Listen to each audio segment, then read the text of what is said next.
Pada slide kali ini saya akan menjelaskan terkait had kifayah dari kategori fakir dan miskin. Dari konsepnya yang pertama yaitu istilah had kifayah bukan suatu istilah yang dikemukakan oleh Al-Quran atau As-Sunnah, tapi ia merupakan istilah yang diambil para ulama daripada ruh nas-nas. Nah, pada umumnya adalah kadar kecukupan ekonomi yang selayaknya bagi menjamin kelangsungan kehidupan seorang individu serta mereka yang ada di dalam tanggungannya.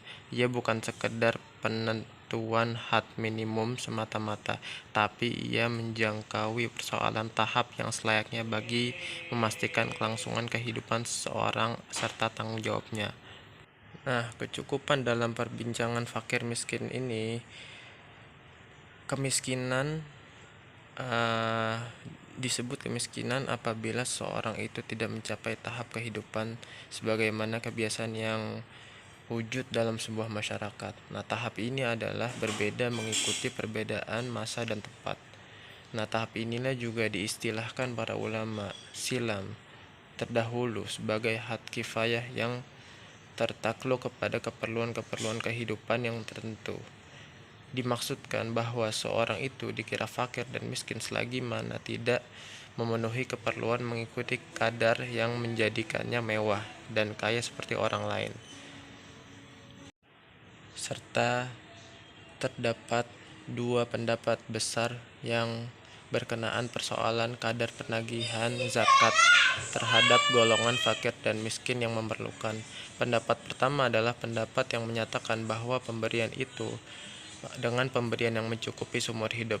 Pemberian itu perlu bersifat penyelesaian kepada permasalahan kefakiran yang dihadapi oleh si fakir, yang difokuskan kepada penyelesaian terhadap kefakiran dengan pemberian yang mencukupkan secara berterusan sehingga tidak memerlukan lagi kepada zakat. Secara maqasid, had kifayah ini diperuntukkan untuk mengimbangkan seorang agar tidak terbebani saat mengeluarkan zakat, atau yang pantas menerima zakat dan harus mengeluarkan zakat, serta mencukupi hifzun nafs, di mana orang yang menerima zakat mendapatkan makanan atau uang yang diperlukan.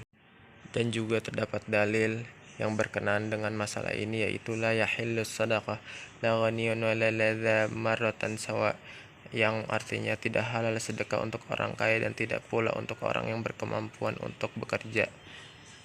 Hadis riwayat Abu Daud. Dan juga daripada Al-Hasan bin Ali berkata, sabda Rasulullah SAW, bagi peminta mempunyai hak walaupun dia datang dengan berkuda. Maka pada slide ini saya menyimpulkan bahwa had kifayah merupakan salah satu daripada asas yang menjadi jaminan dalam ekonomi Islam. Nah, berdiri di atas dua asas, yaitu yang pertama jaminan had kifayah dan bukan had al-kafaf bagi setiap individu yang berada di dalam masyarakat Islam. Yang kedua, jaminan bekerja dan pemilikan.